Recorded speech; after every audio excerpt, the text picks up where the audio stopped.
IELTS 14, Tests 1 to 4. Published by Cambridge University Press and Uckles 2019. This recording is copyright. Test 1. You will hear a number of different recordings and you will have to answer questions on what you hear. There will be time for you to read the instructions and questions, and you will have a chance to check your work. All the recordings will be played once only. The test is in 4 sections. At the end of the test, you will be given 10 minutes to transfer your answers to an answer sheet. Now turn to Section 1.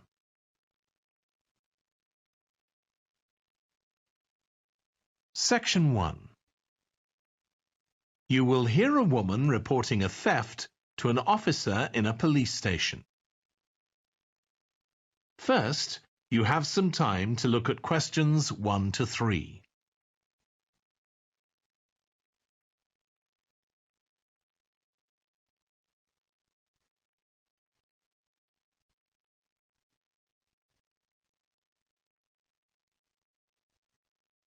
You will see that there is an example that has been done for you. On this occasion only, the conversation relating to this will be played first. Good morning. What can I do for you? I want to report a theft. I had some things stolen out of my bag yesterday. I'm sorry to hear that. Right, so I'll need to take a few details. Can I start with your name? Louise Taylor. The woman's name is Louise Taylor. So Taylor has been written in the space. Now we shall begin. You should answer the questions as you listen because you will not hear the recording a second time. Listen carefully and answer questions 1 to 3. Good morning. What can I do for you? I want to report a theft. I had some things stolen out of my bag yesterday. I'm sorry to hear that. Right, so I'll need to take a few details. Can I start with your name? Louise Taylor. Okay, thank you. And are you resident in the UK? No, I'm actually Canadian, though my mother was British. And your date of birth? December 14th, 1977. So you're just visiting this country? That's right. I come over most summers on business. I'm an interior designer, and I come over to buy old furniture, antiques, you know? There are some really lovely things around here, but you need to get out to the small towns. I've had a really good trip this year, until this happened. Okay. So you've been here quite a while? Yes, I'm here for 2 months. I go back next week. So, may I ask where you're staying now? Well, at present, I've got a place at Park Apartments. That's on King Street. I was staying at the Riverside Apartments on the same street, but the apartment there was only available for 6 weeks, so I had to find another one. Okay. And the apartment number? 15. Right. Before you hear the rest of the conversation, you have some time to look at questions 4 to 10.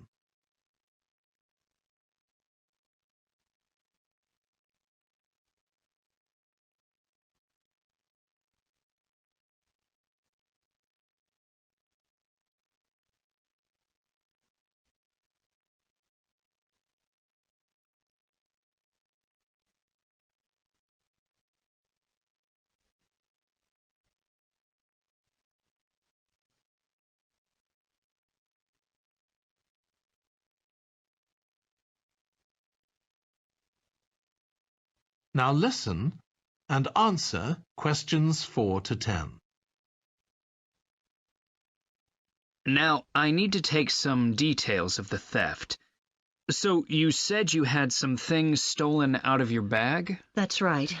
And were you actually carrying the bag when the theft took place? Yes. I really can't understand it. I had my backpack on, and I went into a supermarket to buy a few things, and when I opened it up, my wallet wasn't there. And what did your wallet have in it? Well, fortunately, I don't keep my credit cards in that wallet. I keep them with my passport in an inside compartment in my backpack, but there was quite a bit of cash there, about £250 sterling, I should think. I withdrew £300 from my account yesterday, but I did a bit of shopping, so I must have already spent about £50 of that. Okay. At first I thought, oh, I must have left the wallet back in the apartment. But then I realized my phone had gone as well. It was only a week old, and that's when I realized I'd been robbed. Anyway, at least they didn't take the keys to my rental car. Yes. So you say the theft occurred yesterday? Yes. So that was September the 10th? And do you have any idea at all of where or when the things might possibly have been stolen? Well, at first I couldn't believe it because the bag had been on my back ever since I left the apartment after lunch. It's just a small backpack, but I generally use it when I'm traveling because it seems safer than a handbag. Anyway, I met up with a friend, and we spent a couple of hours in the museum. But I do remember that as we were leaving there, at about 4 o'clock, a group of young boys ran up to us, and they were really crowding round us, and they were asking us what time it was. Then, all of a sudden, they ran off. Can you remember anything about them? The one who did most of the talking was wearing a T-shirt with a picture of something. Let's see. A tiger. Right. Any idea of how old he might have been? Around 12 years old? And can you remember anything else about his appearance? Not much. He was quite thin. Color of hair? I do remember that. He was blonde. All the others were dark-haired. And any details of the others? Not really. They came and went so quickly. Right. So what I'm going to do now is give you a crime reference number so you can contact your insurance company. So this is 10 digits. 87954 82361. Thank you. So, should I contact... That is the end of section 1. You now have half a minute to check your answers.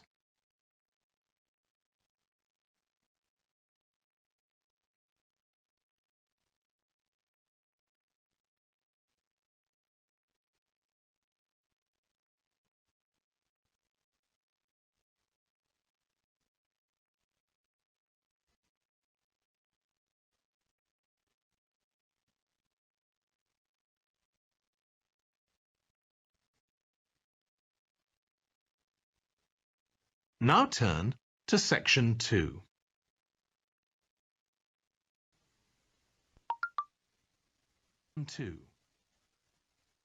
You will hear a manager giving a welcome talk to a group of apprentices who are starting their training at the company.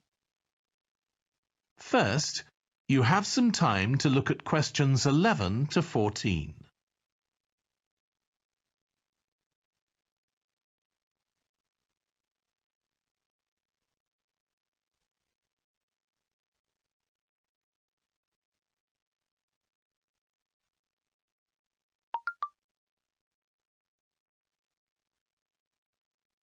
Now listen carefully and answer questions 11 to 14. Good morning, everyone. My name's Janet Parker, and I'm the Human Resources Manager.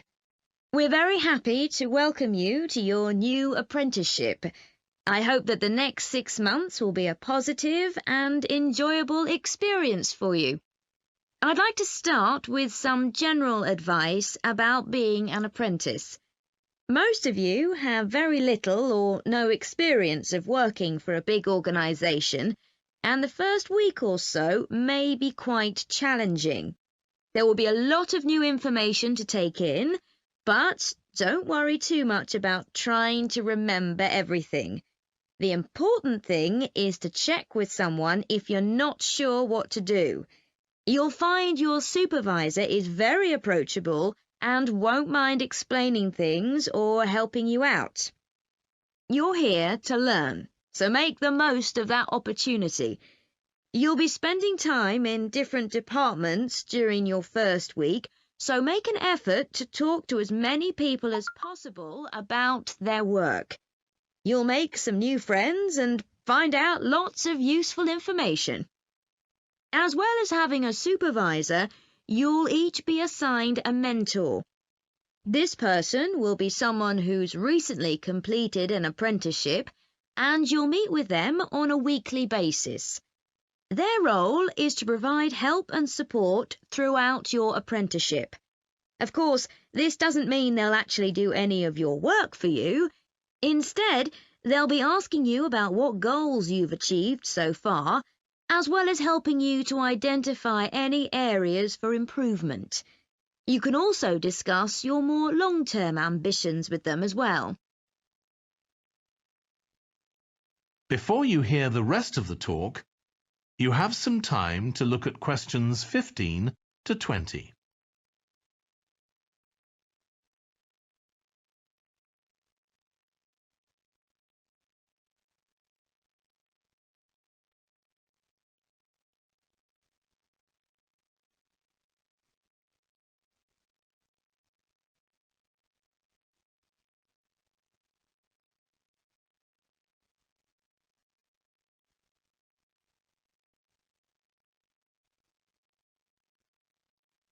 Now listen and answer questions 15 to 20. Now, I just want to run through a few company policies for our apprenticeship scheme with you. Most importantly, the internet. As part of your job, you'll be doing some research online, so obviously you'll have unlimited access for that. But please don't use it for personal use. You'll have your own phones for that. Some of you have already asked me about flexible working. After your probationary 3-month period, some of you will be eligible for this, but it will depend on which department you're in and what your personal circumstances are, so please don't assume you'll automatically be permitted to do this. I want to make sure there's no confusion about our holiday policy. Apart from any statutory public holidays, we ask that you don't book any holidays until after your 6-month apprenticeship has finished. Time off should only be taken if you are unwell. Please speak to your supervisor if this is going to be a problem. You'll be expected to work a 40-hour week, but there may be opportunities to do overtime during busy periods. Although you're not required to do this, it can be a valuable experience, so we advise you to take it up if possible. Obviously, we understand that people do have commitments outside work, so don't worry if there are times when you are unavailable. As you know, we don't have a formal dress code here. You may wear casual clothes as long as they're practical. And the only restriction for shoes we have is on high heels for health and safety reasons. Comfortable shoes like trainers are preferable. There's a heavily subsidised canteen on site where you can get hot meals or salads cheaply. Snacks and drinks are also provided, so we've decided to introduce a no-packed lunch policy. This is partly to encourage healthy eating at work, and partly to stop people from eating at their workstation, which is unhygienic. Okay, moving on to... That is the end of section 2. You now have half a minute to check your answers.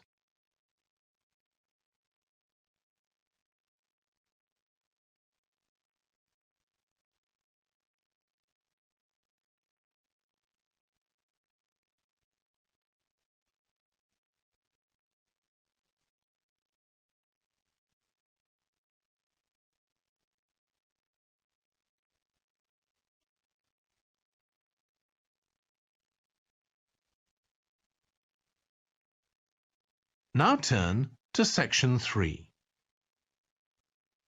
Section 3. You will hear two urban planning students, called Carla and Rob, discussing their presentation on cities built by the sea, following instructions from their tutor. First, you have some time to look at questions 21 to 25.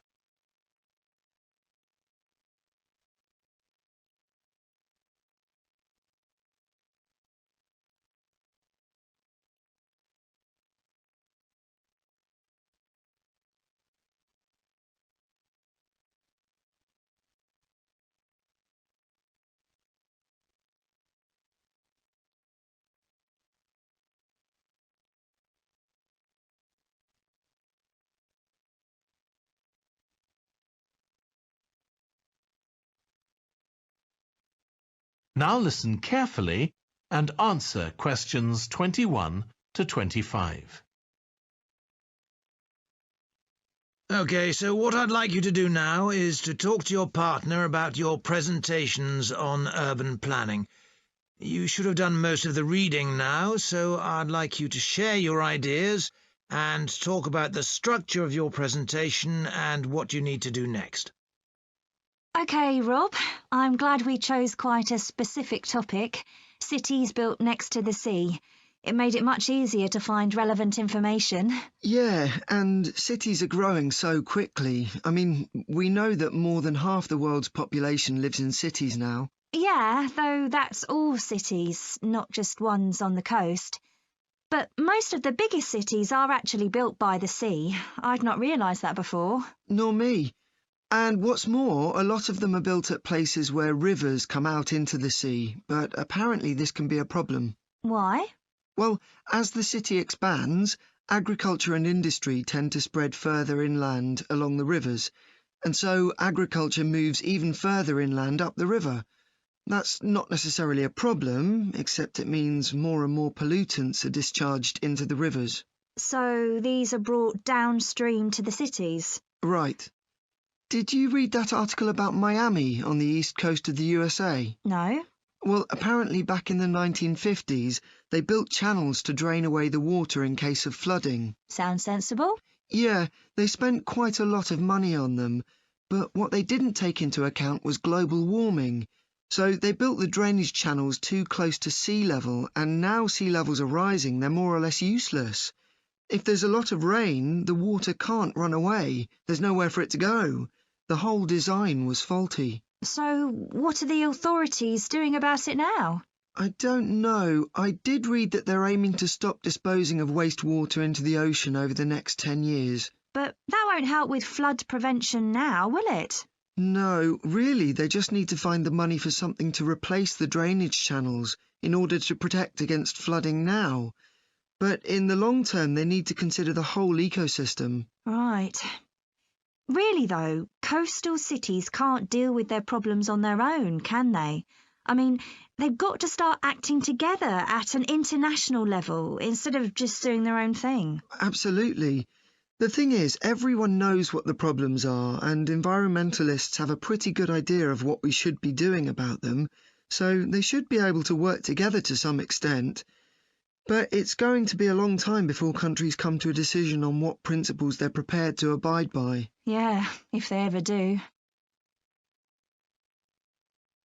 Before you hear the rest of the discussion, you have some time to look at questions 26 to 30.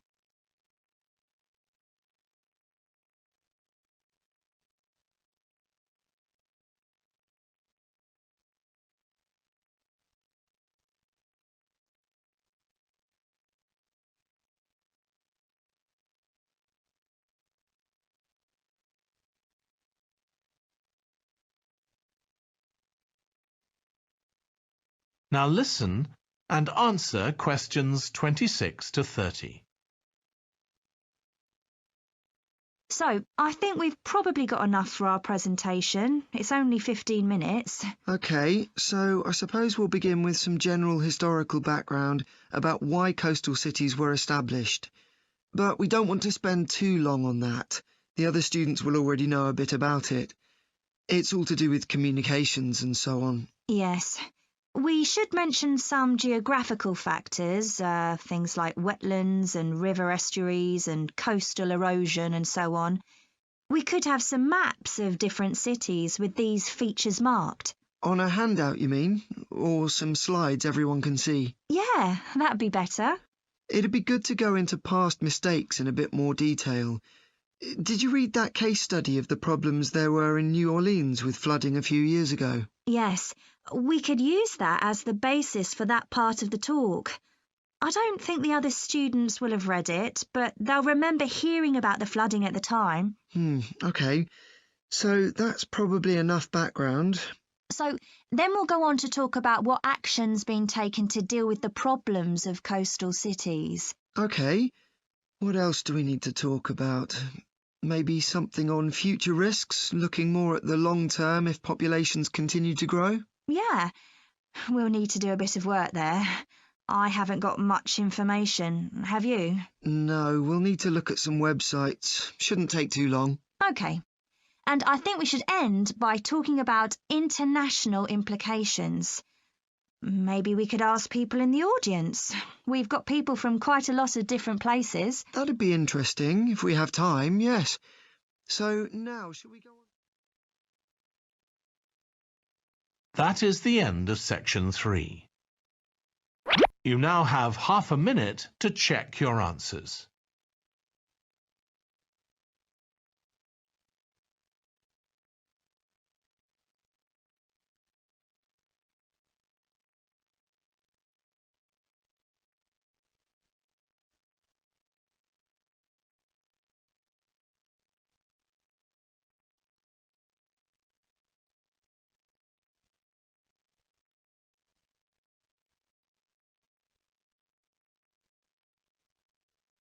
Now turn to section 4.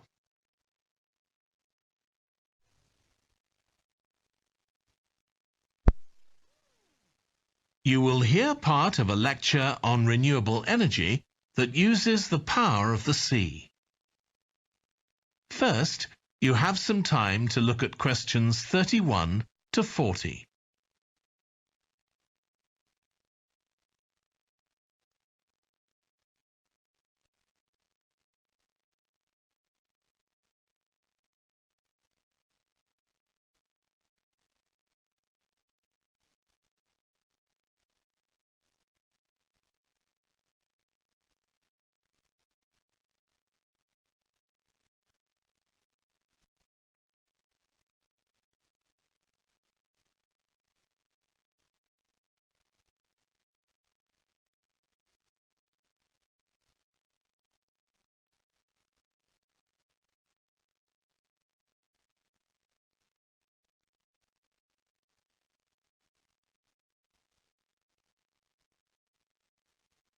Now listen carefully and answer questions 31 to 40.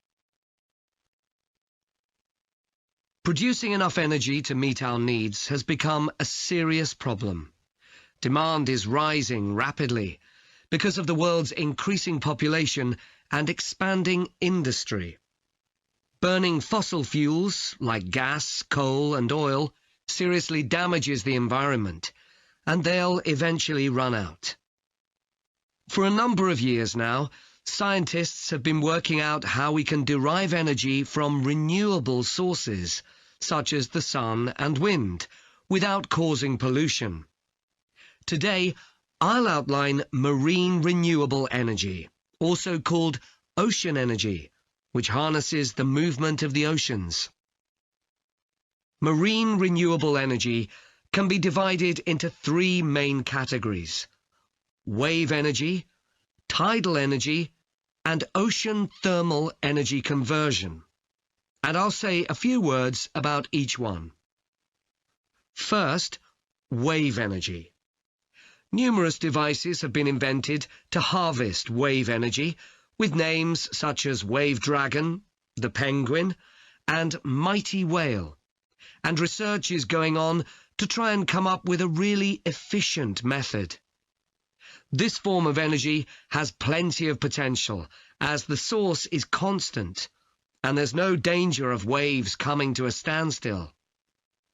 Electricity can be generated using onshore systems, using a reservoir, or offshore systems. But the problem with ocean waves is that they're erratic, with the wind making them travel in every direction. This adds to the difficulty of creating efficient technology. Ideally, all the waves would travel smoothly and regularly along the same straight line. Another drawback is that sand and other sediment on the ocean floor might be stopped from flowing normally, which can lead to environmental problems.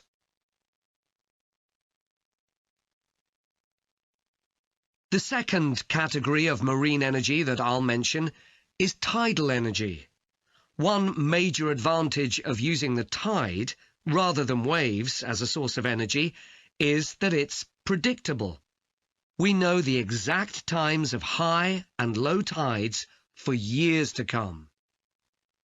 For tidal energy to be effective, the difference between high and low tides needs to be at least 5 meters. And this occurs naturally in only about 40 places on Earth. But the right conditions can be created by constructing a tidal lagoon, an area of seawater separated from the sea. One current plan is to create a tidal lagoon on the coast of Wales. This will be an area of water within a bay at Swansea, sheltered by a U-shaped breakwater, or dam, built out from the coast. The breakwater will contain 16 hydro turbines, and as the tide rises, water rushes through the breakwater, activating the turbines, which turn a generator to produce electricity. Then, for 3 hours as the tide goes out, the water is held back within the breakwater, increasing the difference in water level until it's several meters higher within the lagoon than in the open sea. Then, in order to release the stored water, gates in the breakwater are opened. It pours powerfully out of the lagoon, driving the turbines in the breakwater in the opposite direction and again generating thousands of megawatts of electricity. As there are 2 high tides a day, this lagoon scheme would generate electricity 4 times a day, every day, for a total of around 14 hours in every 24, and enough electricity for over 150,000 homes. This system has quite a lot in its favour. Unlike solar and wind energy, it doesn't depend on the weather. The turbines are operated without the need for fuel, so it doesn't create any greenhouse gas emissions, and very little maintenance is needed. It's estimated that electricity generated in this way will be relatively cheap, and that manufacturing the components would create more than 2,000 jobs, a big boost to the local economy. On the other hand, there are fears that lagoons might harm both fish and birds, for example by disturbing migration patterns and causing a build-up of silt, affecting local ecosystems. There are other forms of tidal energy, but I'll go on to the third category of marine energy, ocean thermal energy conversion. This depends on there being a big difference in temperature between surface water and the water a couple of kilometres below the surface, and this occurs in tropical coastal areas. The idea is to bring cold water up to the surface using a submerged pipe. The concept dates back to 1881, when... That is the end of section 4. You now have half a minute to check your answers.